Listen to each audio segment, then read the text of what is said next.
শ্রীলঙ্কাকে হারিয়ে বিশ্বকাপে দারুণ শুরুর পর এবার সাউথ আফ্রিকার মুখোমুখি বাংলাদেশ। নিউ ইয়র্কের নাসাউ কাউন্টি স্টেডিয়ামে ম্যাচ শুরু রাত 8:30টায়।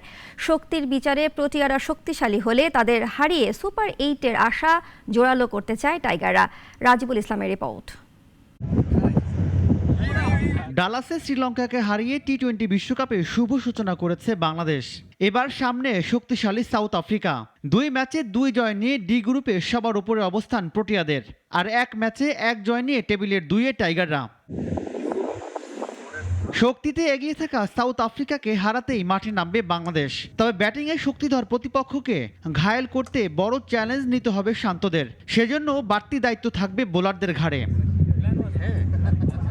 এছাড়া নিউ ইয়র্কের পিচও ভয়ঙ্কর। এই মাঠে আগে ব্যাট করতে নেমে সাউথ আফ্রিকার কাছে মাত্র 77 রানে গুটিয়ে গেছে শ্রীলঙ্কা।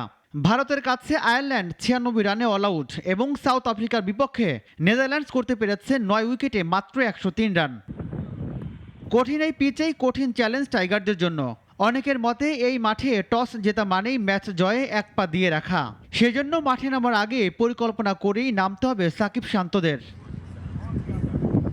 শ্রীলঙ্কার বিপক্ষে জিতলেও ভালো ক্রিকেট খেলতে পারেনি বাংলাদেশ, বিশেষ করে ব্যর্থ ছিল ব্যাটাররা। প্রোটিয়াদের বিপক্ষে মাঠে নামার আগে টপ অর্ডারের এই দুশ্চিন্তাই বড় ভয়। তবে টাইগার সমর্থকদের বিশ্বাস, প্রোটিয়া বাধার টোপকে জয়ের মুখ দেখবে লাল সবুজের বাংলাদেশ। রাজিবুল ইসলাম, নাগরিক।